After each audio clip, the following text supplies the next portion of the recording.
We know him as a longtime golf analyst, but did you know that he almost won the Masters as an amateur? How did Ken Venturi make a comeback?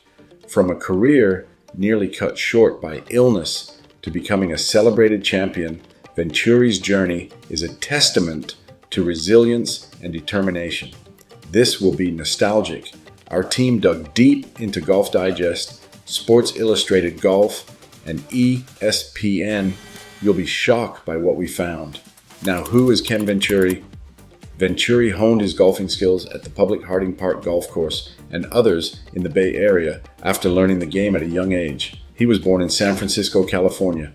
He was the 1948 and 1949 San Francisco High School golf champion while attending Lincoln High School.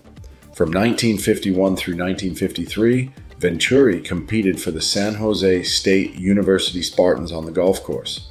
He studied under Byron Nelson in the early 1950s and drew inspiration from Ben Hogan, his playing partner at the time. Although he served in the United States Army in Korea and Europe between 1951 and 1956, Venturi won the California State Amateur Championship. At the age of 24, Venturi came to the attention of the nation for the first time. In 1956, while still a member of the amateur circuit, he finished second in the Masters, one stroke behind Jack Burke Jr. Venturi had a 4-shot lead after the first 3 rounds and was trying to make history by becoming the first amateur to win the Masters. However, he shot an 80 in the final round, losing the lead. We will not have an amateur winner of the Masters until 2024. For anybody born after 1955, Ken Venturi's most recognizable role has been as CBS Television's primary golf analyst for many years. Although Venturi is most known for his work as a golf announcer, he had a stellar career as a player before injuries stopped it prematurely. His career was marked by both a renowned failure and a renowned success. Even though he was an amateur, in 1956, Venturi led the Masters after the first round and carried a 4-shot lead into the final round. Venturi fired 80 in the last round, which included 6 3-putts, and he finished second behind Jack Burke Jr. There has never been a more difficult scoring day at the Masters than that round. Venturi's score was barely over the average for the field. Ken Venturi was more than just a prominent professional golfer. He was a true icon of the sport whose impact extended far beyond his impressive achievements on the course. His legacy endures through his remarkable career, his influence on the game, and his contributions to broadcasting, making Ken Venturi a celebrated and enduring figure in the history of golf. Now let's check out Venturi in his prime years of golfing. Byron Nelson became Venturi's hero when he followed him at a tournament when he was 13 years old. Later in life, Nelson became both his mentor and captain for the Ryder Cup in 1965.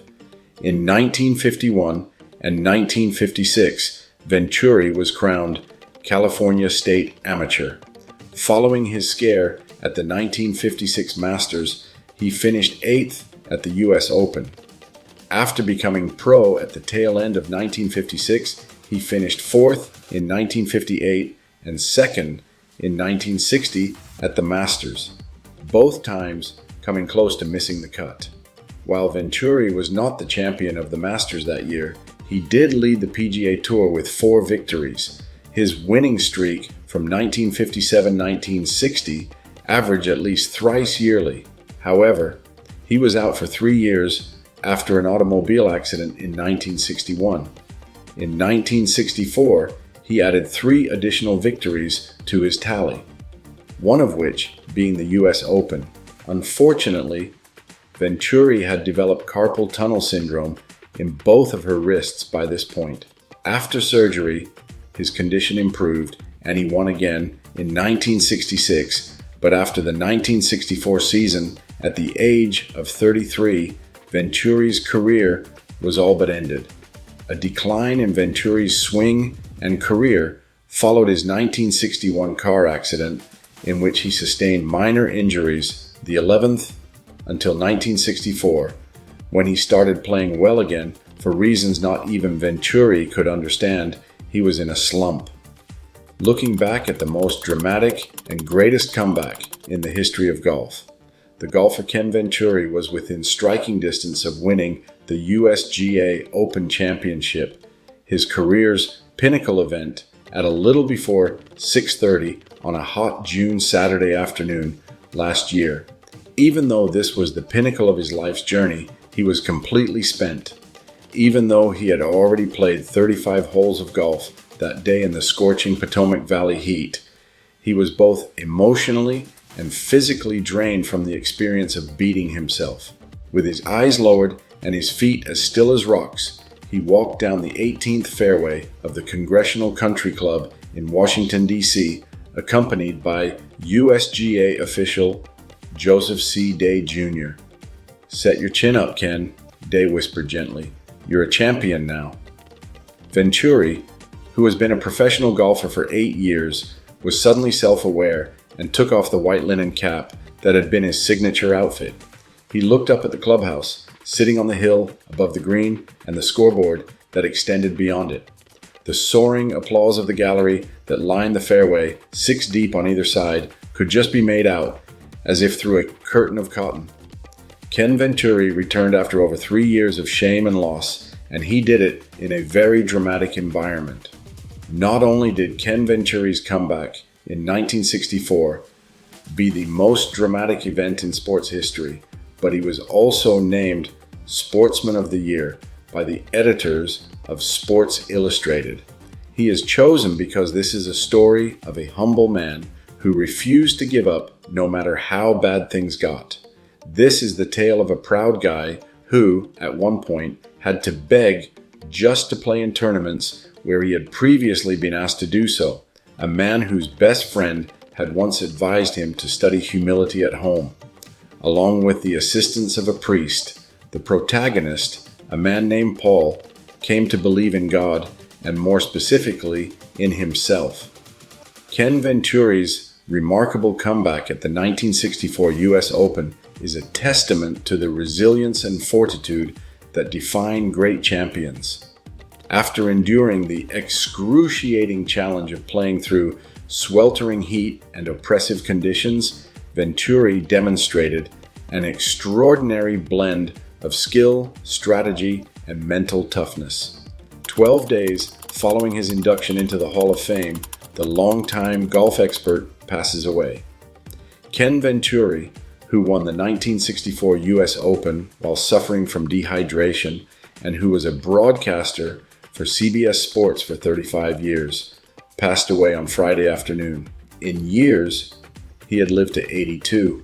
He passed away at a hospital in Rancho Mirage, California, according to his son, Matt Venturi.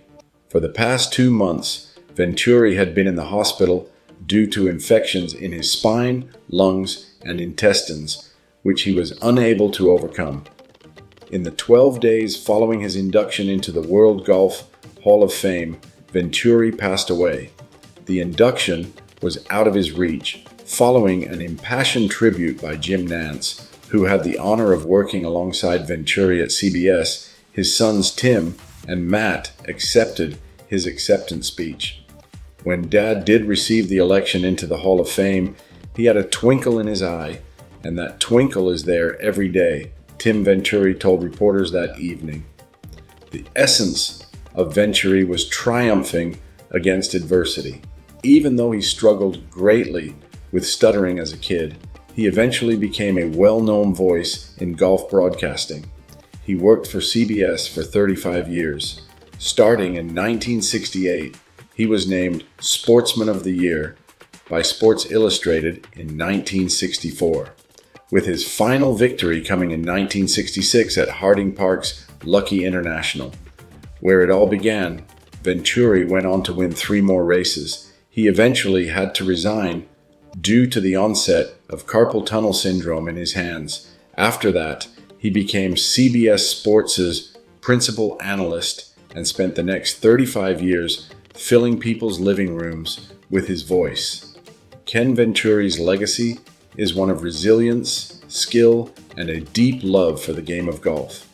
We hope you like this video. If you want more on our contents, be sure to subscribe to be ahead of the latest in golf.